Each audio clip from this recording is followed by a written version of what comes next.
Good afternoon and welcome everyone. My name is Oliver Barker. I'm the director here at the museum, and I'd like to extend a very warm welcome to you all today. For those of you who are here for the first time, I hope this is the first of many visits. And for those of you who know us well, welcome back. And it is my pleasure to welcome Andre Spears, director of the Maud Olson Library, co-founder and former president of the board of the Gloucester Writers' Centre, who will introduce today's speaker. Please join me in welcoming Andre Spears. Let me just say two things. I first met Stephen at an Olson conference in Vancouver, I believe, some point in the past 10 years. And then I saw him again this past spring at the Robert Duncan conference in Paris. And I have to say I have the highest respect for this man's work. I think he's sort of an unsung hero. He and others like him are doing the groundwork. They are doing the scholarship without which poetry essentially has no afterlife. And I think it's important to be reminded of this. Scholars preserve poetry in the future. And I think it's important, more important perhaps now than ever before, this grounding that scholarship affords us, this grounding in the text, in history, is perhaps more important now than before at a time when not only American poets, but American politicians have entered the arena of performance art. It's true. My second point, of course, is that Stephen's work is very much coming out of a reading of Olson. As we all know, Olson, the poet's scholar, his rhizomatic work is always pointing to other books, other areas of research. And Stephen is following through on that thrust, I think. And it raises, and at this point, let me just point to the Maud Olson Library, which again represents this marriage of scholarship and poetry, in this case with Ralph Maud, but these scholars are embracing poetry. The second point I want to make, beyond performance art, is that it would be a mistake to think this distinction that Olson draws between the universe of discourse and the human universe. It would be a mistake to think of scholarship, criticism, literary theory as somehow embodying the universe of discourse and poetry standing for something else. What Stephen's work shows that, in fact, the scholar works with poetry through the universe of discourse to bring us at the threshold into the field of the human universe. So on that note, please join me in welcoming Stephen Fredman.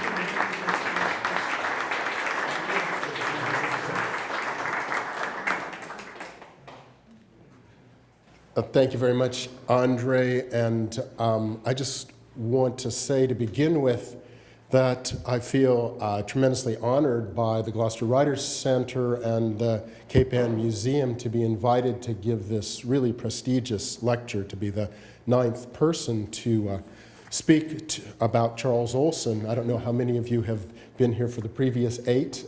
They are available on the web, and they're quite moving and exciting. Last year, for instance, Ed Sanders gave a moving and really beautifully illustrated talk about his relationship to Olson and Olson's life, with fantastic anecdotes about their interactions. And then Ann Charters talked about her encounters with Olson, focusing on her editing of his lecture series, The Special View of History. So my distinction is I think I'm the first person to give this talk who never met Charles Olson.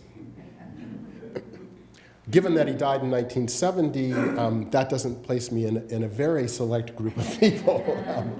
However,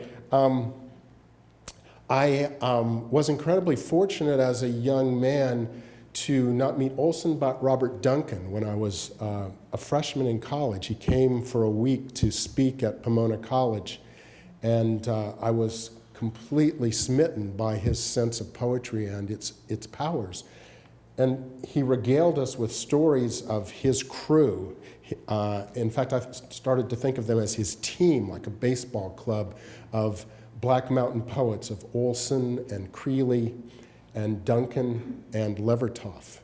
And the more he talked about them, the more I thought of them as literally a group of infielders, scooping up grounders and flipping them around the horn for a double play. They were so intimately connected. When I first heard Creeley read, the next year I had transferred to Berkeley, and Creeley was reading in the spring in Berkeley. I walked into an auditorium that was actually a big chemistry hall and sat down in a really hard-backed wooden seat in a very raked chemistry hall. And I saw someone walk in from stage left, a very, very tall man with his hair very sparse but kind of tied back in a bun, gray hair, and he made his way across in front of the lectern and then sort of collapsed all at once into a sitting posture on the floor, almost like a pelican, just whoosh. I thought, that's the first baseman. That must be Charles Olson.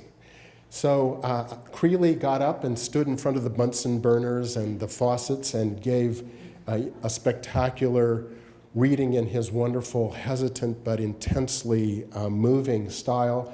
And then I looked down, and the figure in front of him was nodding very approvingly.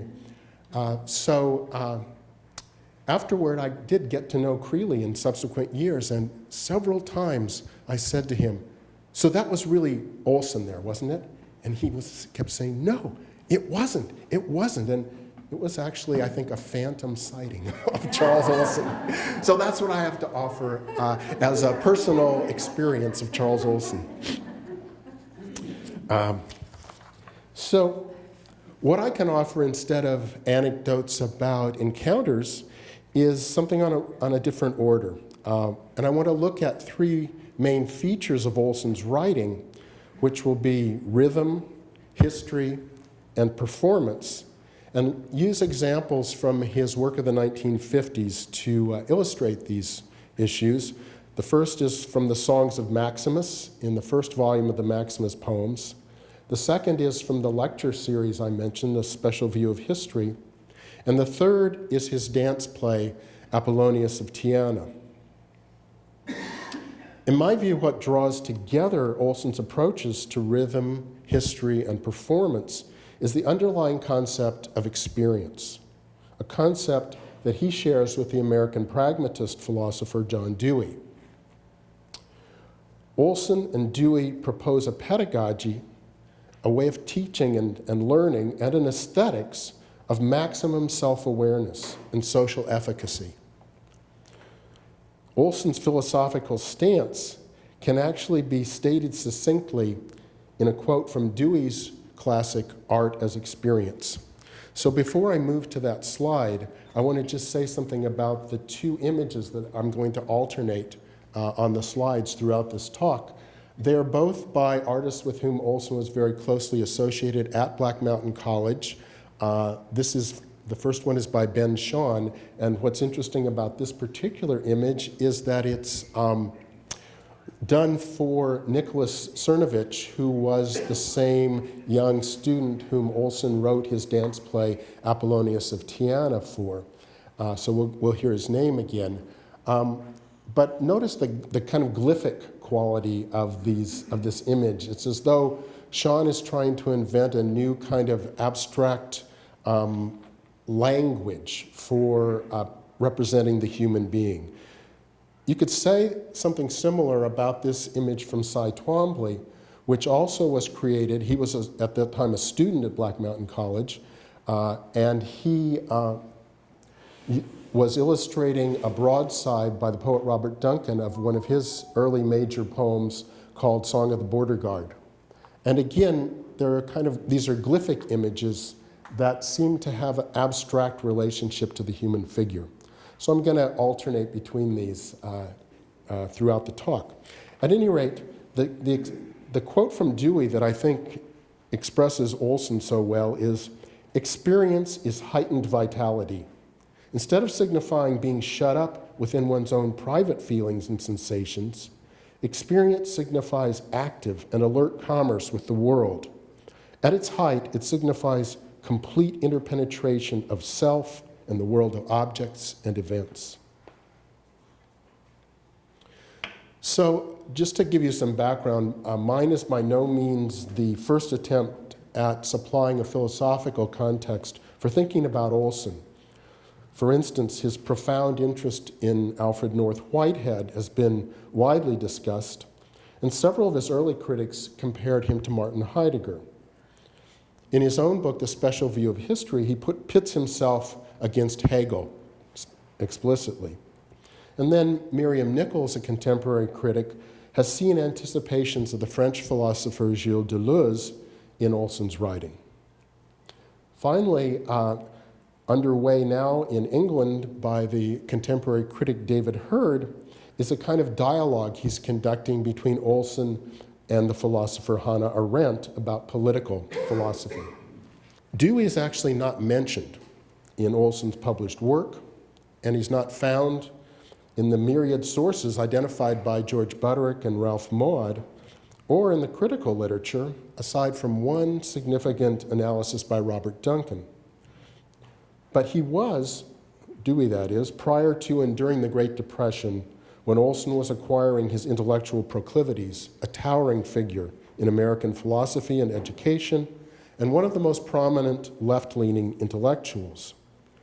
By opening Olson's work beyond the circle of thinkers we have direct evidence that he read, we can assess more fully his participation in and his contributions to many of the burning issues of his time and of ours. I believe, like Duncan did, that Dewey's pragmatism is indispensable for illuminating the true scope of Olson's work. So there are two main sections to this talk, and now I'm entering the first one called Rhythm and Resistance. A quote from Olson, "I have had to learn the simplest things last, which made for difficulties." In the early 20th century, American poets began to look for ways to renovate the relationship of language to experience in verse. Ezra Pound and William Carlos Williams, for instance, chafed at existing metrical conventions of English language poetry, which conduced, they felt, to writing that prettifies life rather than engaging its modern rhythms. Pound went on an extensive treasure hunt through world poetry, looking especially for more staccato, less fluid rhythms, such as those found in Provençal or Chinese or Anglo-Saxon verse, and he adapted these rhythms to support his focus on the individual word and image. Williams had a different goal and method. He sought ways to bring new rhythms of daily experience directly onto the page, using vernacular language, creative lineation, and objects from the ordinary world. Building on the work of his two favorite precursors, then, Olson made the rhythm of experience a central feature of his poetry and poetics. He cemented this approach, especially during his years at Black Mountain College from 1948 to 1957, arguably the most expansively creative period of his career. While there in the hills of North Carolina, he came into contact with a community of poets and artists inspired to varying degrees by Dewey's philosophy, which was a guiding light of the progressive education movement and of Black Mountain College in particular. In Dewey's works such as Experience in Nature and Art as Experience, he holds that experience, if fully engaged, is inherently rhythmic, and that each particular experience has a rhythm of its own. For Dewey, as for Olson, the duty of art is to preserve and present experience within its rhythmic contours, which can in turn become a rhythmic experience for readers or listeners. This sense of rhythm superintends the metrical considerations that occur within verse of every sort, adding a new level of perceptual awareness. Olson's centrality to Black Mountain College, which itself ran from 1933 to 1957 as both teacher and rector during its final phase, has been talked about extensively. But less noted is the extent to which Olson was affected by the college and its Deweyan character. As Ann Charters reports, Olson responded to a question about his prior theories of education by saying, "I came with no ideas. Black Mountain did it all." Black Mountain was founded in 1933 by classicist John Rice with the explicit goal of implementing Dewey's pragmatist principles, which bind together education, democracy, and art. Rice had met Dewey 2 years earlier at an education conference and then prevailed on him to visit and become a trustee of Black Mountain. In keeping with Dewey's views, the college was structured in such a way that many traditional hierarchies were overturned. The arts bore equal importance with traditional academic subjects. Crafts, such as pottery and weaving, were not separated out from the fine arts. And the work of maintaining the college through building, farming, and general maintenance was accorded educational value. These connections between knowledge, science, art, craft, community, and physical labor are at the core of Dewey's philosophy, and especially of his aesthetics, which endeavors to restore continuity between the refined and intensified forms of experience that are works of art and the everyday events, doings, and sufferings that are universally recognized to constitute experience. On this view, art is not a prestige item for appreciation by the culturally refined, but rather a way of making the most of every experience. For if art strays too far from everyday events, doings, and sufferings, it becomes a mere luxury. Conversely, experience that is not undergone fully or rounded into a whole like a work of art is fatally impoverished, its potential for learning and growth unrealized.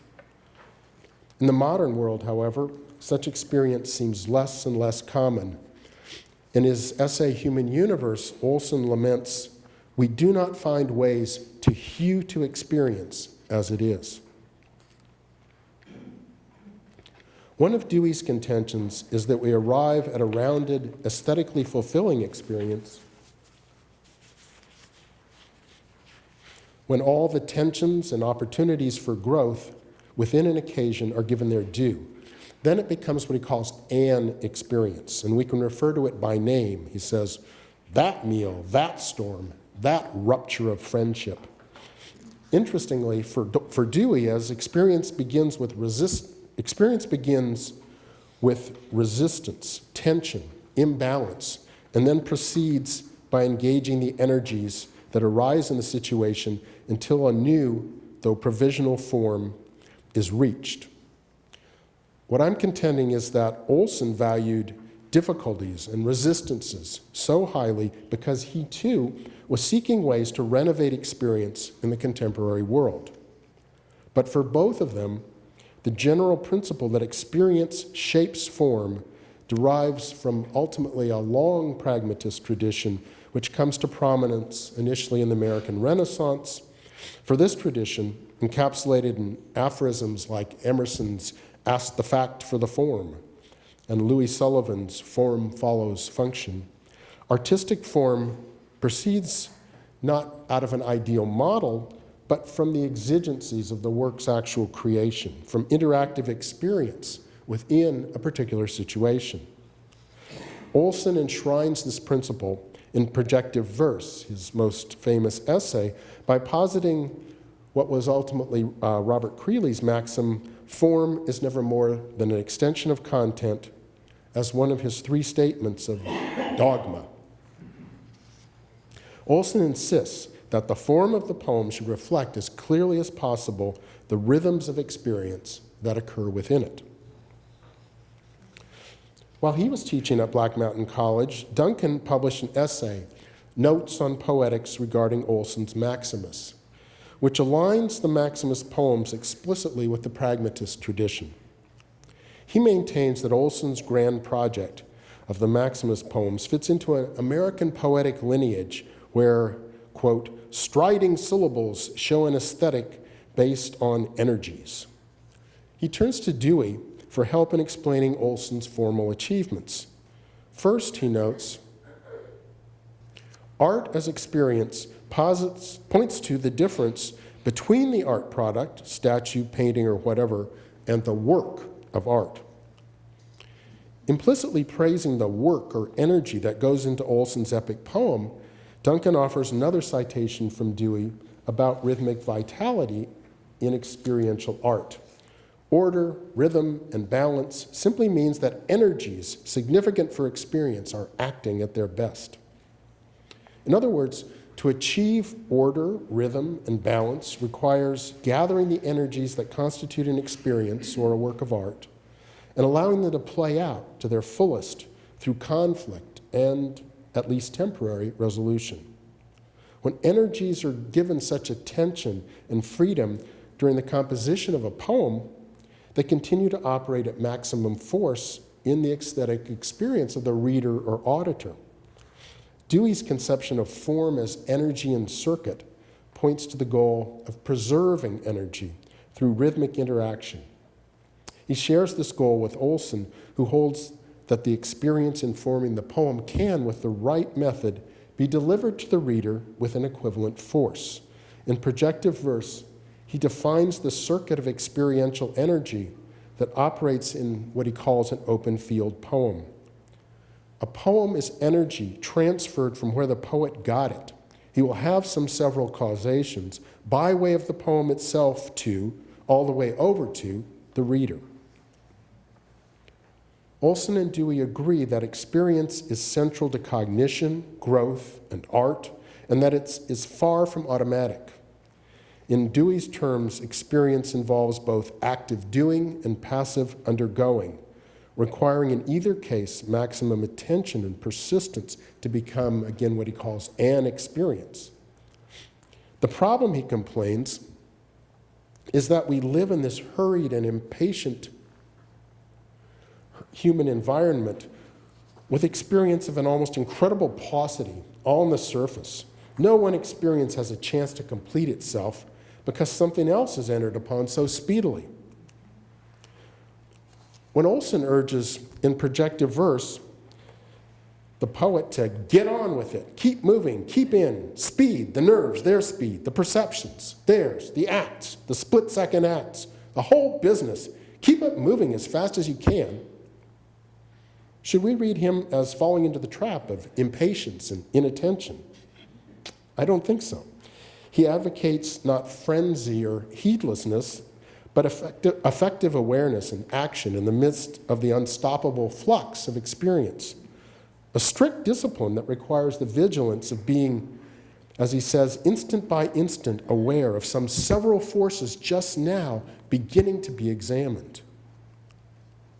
For an experience to have a chance to reach completion, the various counterweights and resistances that arise as some of the several forces must be met with heightened attention and then rhythmically worked through. For most of us, though, as Dewey laments, resistance is treated as an obstruction to be beaten down, not as an invitation to reflection.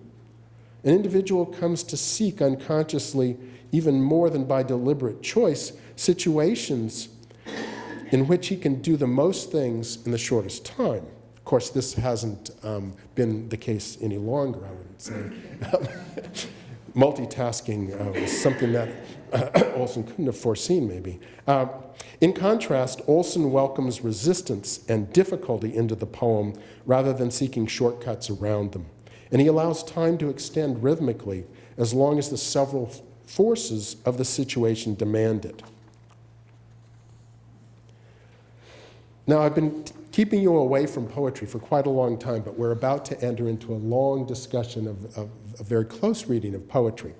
To start with, in the early Maximus poems, Olson laments the paucity of experience in capitalist modernity in a number of places, but I wanted to just give you one to look at. But that which matters, that which insists, that which will last, that O my people, where shall you find it? How? Where? Where shall you listen when all has become billboards, when all, even silence, is spray-gunned? Unlike the denizens of consumer society who embrace a spray-gunned reality, Olson sees productive resistances lurking everywhere and insists that they further the rhythm of experience when given thought and accepted as necessary. As Dewey says, without internal tension, there would be a fluid rush to a straightaway mark.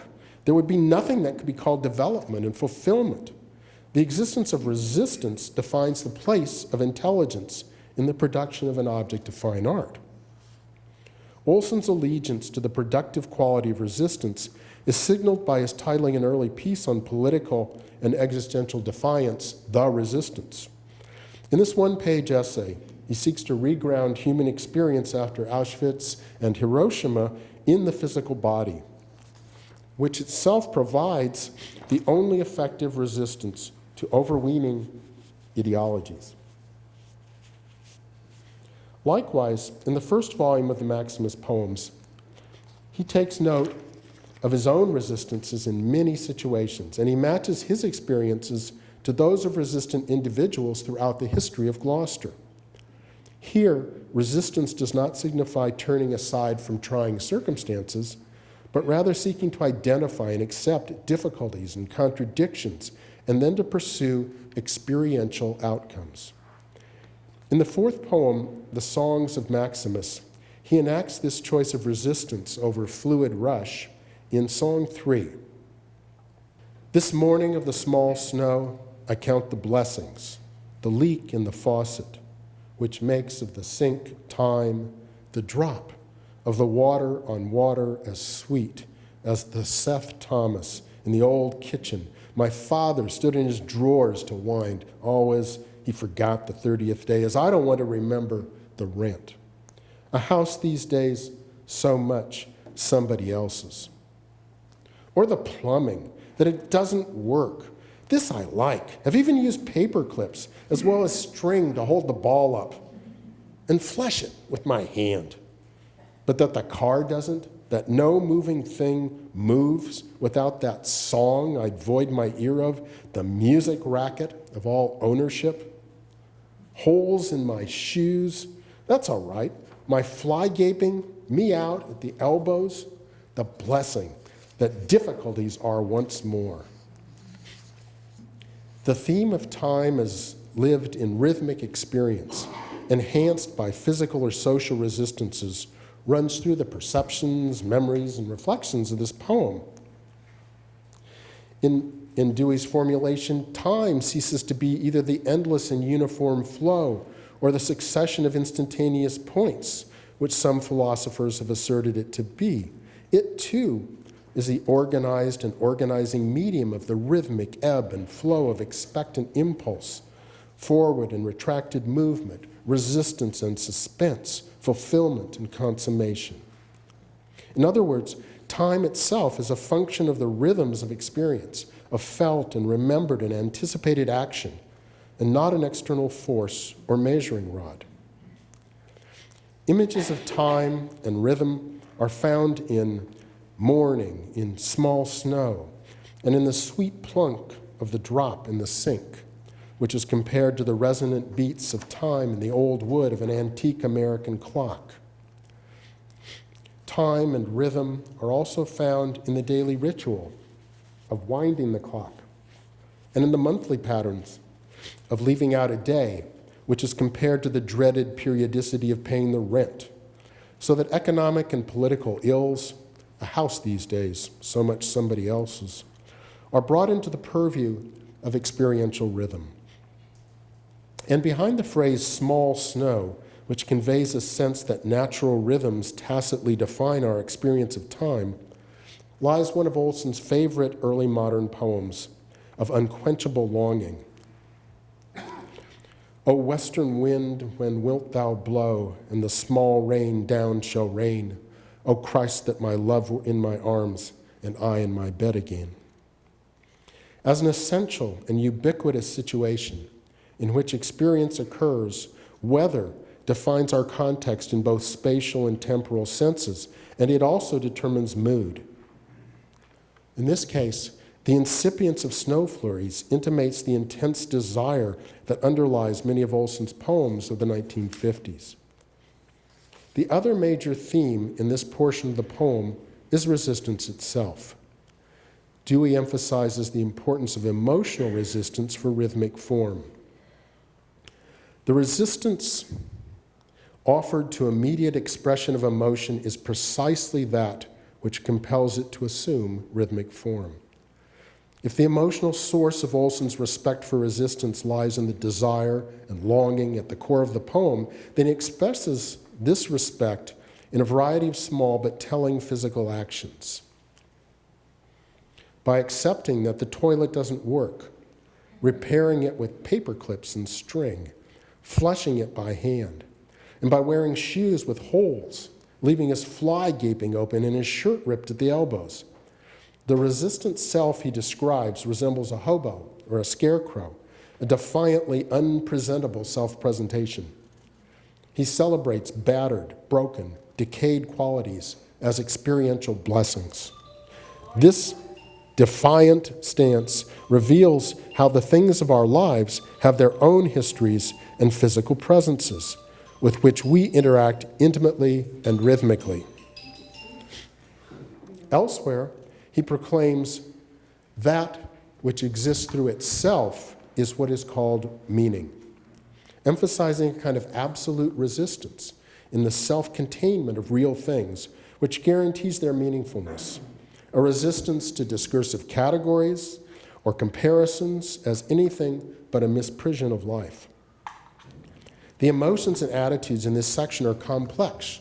There's abjection, desire, amusement, self-congratulation, defiance, and they inform the rhythms of the poem. Olson insists that experience is made of exactly this sort of complex blend of emotions and feelings. For any of us, at any instant, are juxtaposed to experience, even an overwhelming one, on several more planes than the arbitrary and discursive which we inherit can declare. Rhythm arises from an emotional experience of the world that achieves its own coherence and rightness, which depends ultimately on letting things be and not trying to fix or categorize them. In this way, the poem begins to create an inhabitable time rather than a mechanical one, based on the rhythms generated by the interaction of things, emotions, and the human hand. Thus, the first half of Song 3 arrives at the sense of wholeness Dewey attributes to an experience. In this case, the word blessing comes at the beginning and the end of the section, creating a rounded form. Olson names the benediction bestowed by resistance's difficulties. Life can be blessed once again by rounded experience when difficulties are once more. Within this portion of the poem, he illustrates the other kind of resistance, social or political opposition that moves beyond or arises from self-containment. Here he curses the seductive, smoothed-over rhythm favored by consumerism, one not sanctified by difficulties. This other kind of song is found in advertising jingles, those earworms that invade the riders of a streetcar. But that the car doesn't, that no moving thing moves. Without that song I'd void my ear of, the music racket of all ownership. Throughout the songs of Maximus, he rails against piped-in music and advertising ditties as the anti-experiential music imposed by capitalism, which obliterates awareness that could be engaged by actual things and from which no one in the modern world escapes. This intrusive music is not only a loud racket, but one that glorifies the swindle or racket of ownership. The only antidote to such subjection is to actively tune out the false songs meant to lull us and to learn again the resistant rhythms of experience, which, through the blessing of difficulties, can provide rewarding social spaces to inhabit. In the midst of plenty, walk as close to bear. In the face of sweetness, piss. In the time of goodness, Go side, go smashing, beat them, go as near as you can, tear. In the land of plenty, have nothing to do with it. Take the way of the lowest, including your legs. Go contrary, go sing. Over the course of Song 3, and this was the second half of it, the rhythms of the poem vary to match the measure of experience. The first half of the poem has the overall rhythm of slow rumination. Line endings and beginnings make for a slight hesitation, which implements the pace of remembering. Short lines, as the Seth Thomas, in the old kitchen, function to slow down the rhythm, to enforce a contemplative cadence. In the second half, short lines produce a completely different rhythm. In the midst of plenty, walk as close to bear, in the face of sweetness, piss. Here the monosyllables ending or beginning lines, walk, bear, piss, and later the rhyming tear, receive rhetorical emphasis, which speeds up the rhythm and gives a swing or sway to it. By the end of the poem, Olson offers this swinging, more syncopated rhythm as singing in the correct way. Not the artificial crooning that comes over the radio, but the resistant verbal and dancing rhythms of the walking, thinking human being. The ability to sing is tied directly to confronting resistances, for in the syncopated rhythm that ends the poem, the command is to go contrary, in order that one may go, space engaged with maximum force, sing. This type of rhythmic experience energizes not only time, but also space. As Dewey contends, space thus becomes a comprehensive and enclosed scene within which are ordered the multiplicity of doings and undergoings in which man engages. For the final word sings to acquire the full weight of the experiential rhythm of the poem, it must enter a capacious space that incorporates blessings, time, difficulties, smashing, and contrary. By digging into the resistant rhythms that occur in the space of his daily experience, Olson writes a song of energized awareness that carries forward the pragmatist faith of meaning in action. So the second section is somewhat shorter than the first, and it's concerned with two main works of Olson's, the special view of history and the dance play Apollonius of Tyana. So the epigraph, I would be an historian as Herodotus was, looking for oneself for the evidence of what is said. In the rest of the talk, I want to consider how Olson marries experiential rhythm to history, which will again expose nearness to Dewey. This will involve looking briefly at two main documents, the special view, his lecture series from 1956 that was given first at Black Mountain College and then reworked for a presentation in San Francisco, and his dance play Apollonius of Tyana, which was written for performance at Black Mountain but never actually mounted there. Olson loved to think of himself as an historian, which meant taking the largest measure possible of human beings with respect to the physical world, to human evolution, to cognitive states, and to cultural creations. The urgency of this quest for an enlarged history was borne home to him, no doubt, by the economic collapse of the Great Depression and the unimaginable destruction of World War II. During this time of crisis, he joined many thinkers in looking for a way out of the impasse. Attempting to invoke a new era, he was probably the first person to coin the term postmodern, and he was also one of the first intellectuals to insist on ecology as the central discipline for our age. He was remarkably prescient in his extraordinarily broad conception of history, for the large measure of human life he sought in endless research has been summed up in part by contemporary historians as longue durée or deep time. A popular book like Yuval Harari's Sapiens, for instance, proposes what Olson called the hinges of civilization to be put back on the door, offering that as a history of humankind from the evolution of the genus Homo, beginning about 2.5 million years ago, into different human species some preceding and some in competition with Homo sapiens. Harari's account continues through the cognitive revolution in Homo sapiens about 70,000 years ago, which produced fictive language and thus the beginning of what can be thought of as history. He lists 3 other revolutions that Olson also took note of. The agricultural revolution about 12,000 years ago, the scientific revolution about 500 years ago, and the industrial revolution about 200 years ago. Another recent historical account that parallels Olson's sense of the survival of past social states in contemporary humans can be found in Robert Bella's Religion and Human Evolution. A sociologist of religion, Bella posits the cognitive/spiritual abilities that arose in Paleolithic hunter-gatherer societies, especially their intimate relationships with other animals, as the basic set of human imaginative capacities that continue to exist into the present.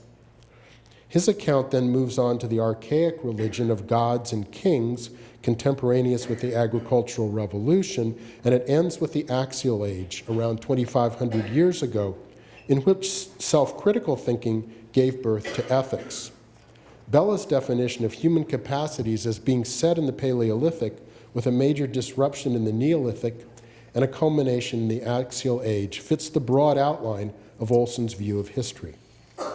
For these historians, including Olson, it is imperative to activate the widest possible scope of human capacities and human history in order to have a clear view of where we are now, in what has come to be called the Anthropocene era, and of how we can in present circumstances, and of how we can act in present circumstances. In the special view of history, Olson insists that the whole purpose of history is to energize the possibilities for action in the present, contending here that present action always takes place in a locale, in a specific situation, in a spatial and temporal context. In Gloucester, Olson echoes Dewey's thinking about experience, for he too saw experience as the unfolding of action in present circumstances and saw it as deriving from biological imperatives that reach back to the earliest forms of life. The biological background is central to Olson's notion of history. History is the intensity, he says, of the life process, its life value. The life value, he explains, is simply conditioned by its determining power, which is manifested in definite historical operations, effects. In other words, history is life making things happen through human beings. The more intensely alive they are, the more determinative their actions. And the way we know history, that is what people have made happen, is through storytelling. Both Olson and Dewey see experience as a story, as an unfolding narrative whole that requires maximum engagement with a context and maximum self-awareness. They both identify the gripping mode of experience that feels like living within a story as in itself a form of art. The special view begins with 2 epigraphs, which Olson returns to throughout his lecture series. The first is a citation from the axial age philosopher Heraclitus. Man is estranged from that with which he is most familiar. Like Heraclitus and Olson, Dewey also recognizes the depredations of estrangement or alienation, for they all believe that knowledge can happen only in direct experience, rather than through a distant mode of knowing that Olson calls hearsay. The second citation is a passage from one of Keats's letters, in which he speaks of the man of achievement, whose best example is Shakespeare, as possessing negative capability.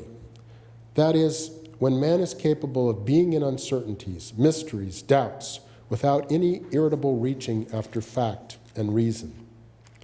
As a counterexample to the man of achievement, Keats offers Coleridge, who would let go by a fine isolated verisimilitude caught from the penetralium of mystery, from being incapable of remaining content with half knowledge.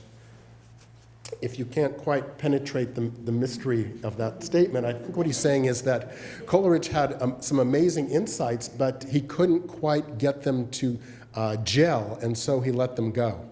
Whereas Keats felt that someone like Shakespeare, through his negative capability, allowed the play of his mind to find new things that didn't have necessarily rational order to them.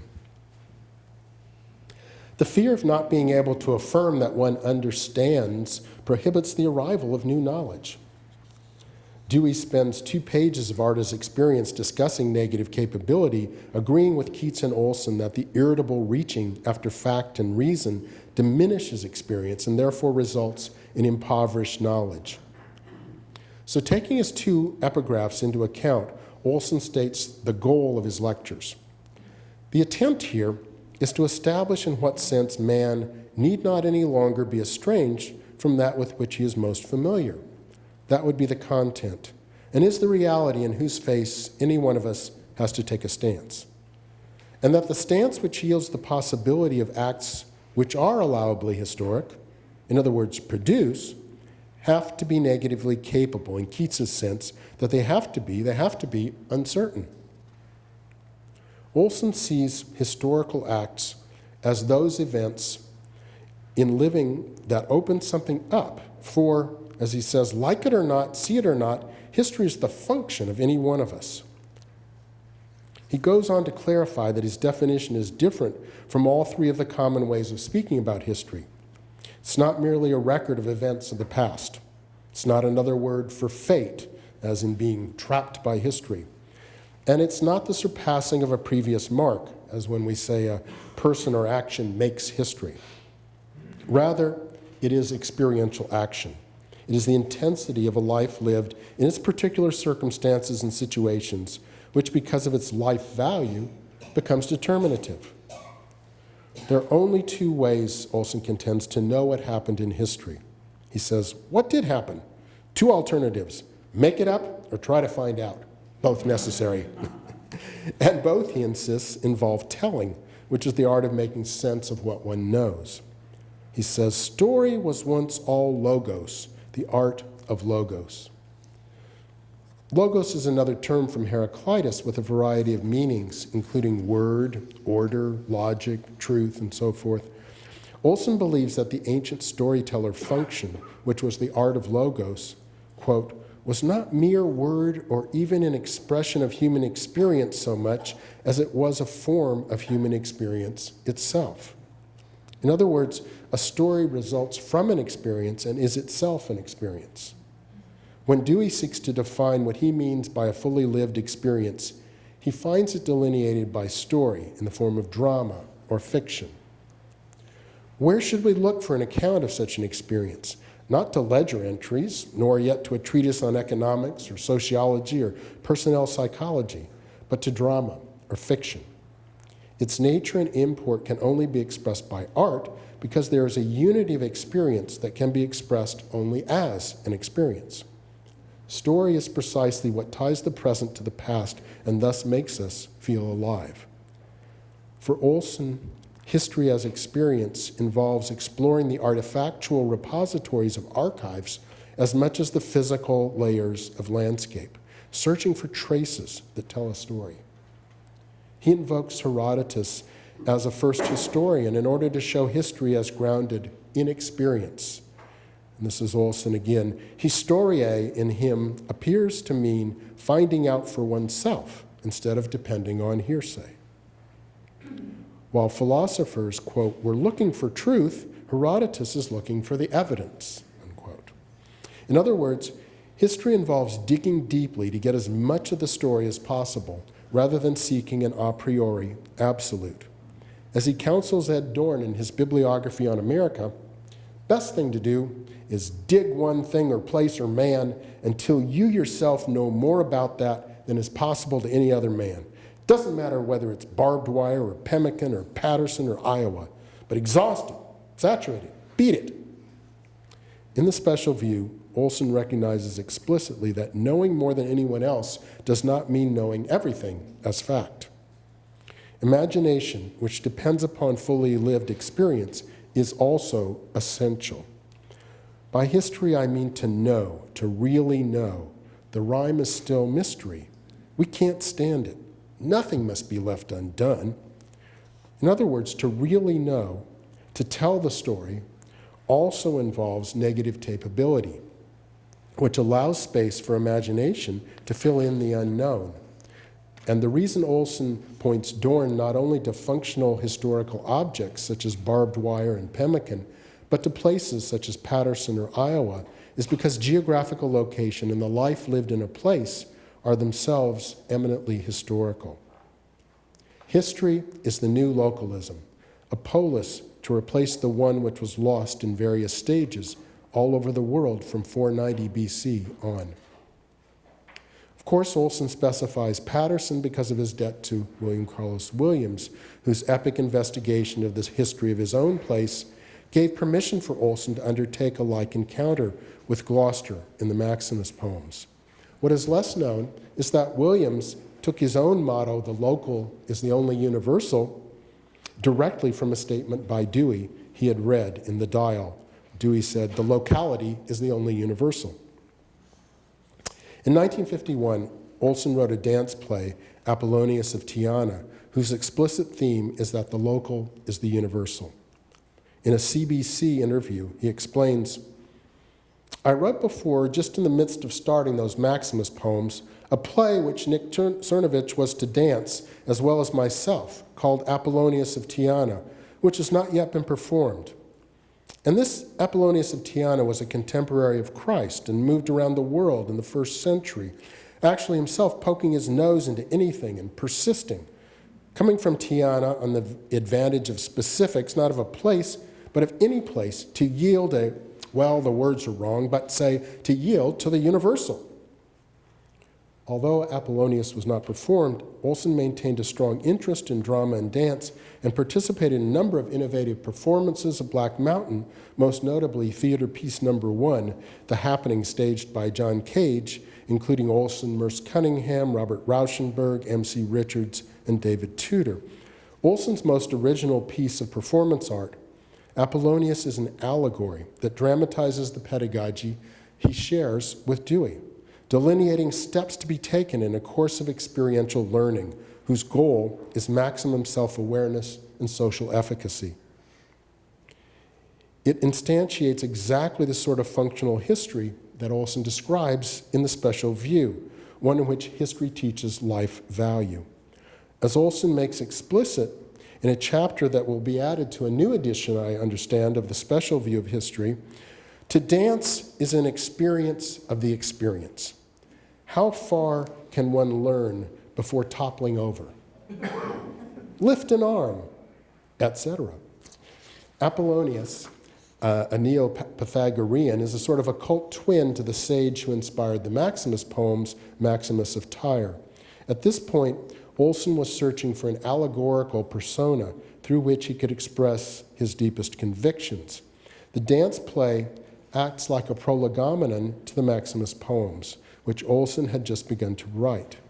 Its action consists of the main character traveling throughout the ancient world, absorbing a series of teachings or spiritual exercises that promote ever greater powers of attention.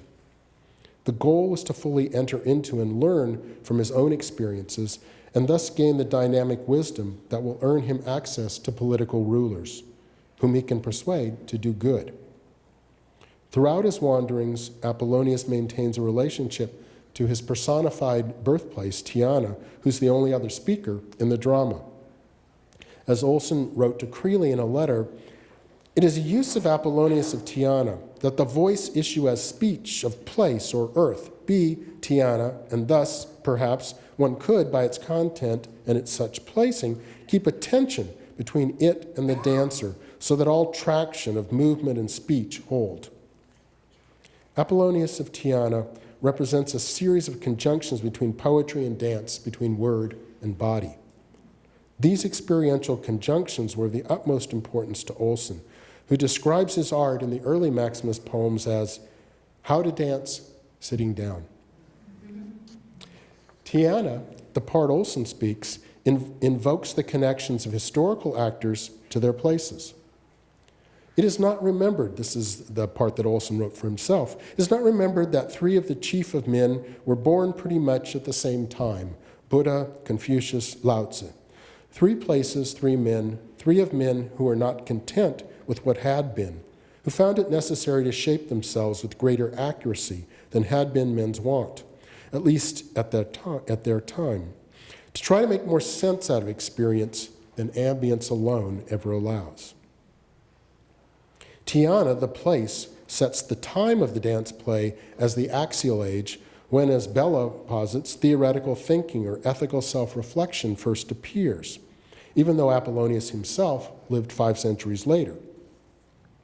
The French historian of philosophy, Pierre Hadot, has argued that much of ancient philosophy is not a series of propositions about reality, but rather a set of spiritual exercises whose goal is to maximize one's participation in the present moment. Olson has Apollonius undertake a graduated set of spiritual exercises represented as geographical moves in the dance. He goes first to Antioch to learn from the Pythagoreans how to take care of his body as a spiritual vessel. Following this, he returns to Tyana, gives away his large inheritance, and then moves on to Baghdad, where he learns mental containment by renouncing for 5 years his greatest pleasure, which is speaking. As he travels through the Mediterranean in Move 3, Apollonius has to grasp how to inform people how best they can stick to the instant, which is both temporal and intense, which is both shape and law. This is similar to the intensity Dewey finds lurking in the actual qualities of the individual instant. There is no limit to the capacity of immediate sensuous experience to absorb into itself meanings and values that in and of themselves, that is, in the abstract, would be designated ideal and spiritual. Nothing that a man has ever reached by the highest flight of thought or penetrated by any probing insight is inherently such that it may not become the heart and core of sense. In the pursuit of access to the spiritual powers of the present moment, Apollonius travels all over the Mediterranean in the 3rd section and becomes fascinated in turn by local knowledge. Through his attention to experience in place, his awareness continues to expand and he finds new ways to speak to others about what he's learned. His last 2 stops for training are India and Egypt, where he learns what Dewey means by undergoing or suffering, those are the 2 terms Dewey uses, and experience. In the former, he practices meditation in India, turning his will inward toward a kind of self-enlargement self-enlargement that is fed by an inner fire. He says, "It is a burning, surely, but with nothing consumed." As a hatha yogi, he performs a sequence of postures known as salutation to the sun, quote, to separate himself from others 3 times a day, to pay his respect those times to the sun, to source. And he learns to move with the sinuosity of an Indian dancer. In Egypt, he learns to let things be, to respect the full potency of every living thing.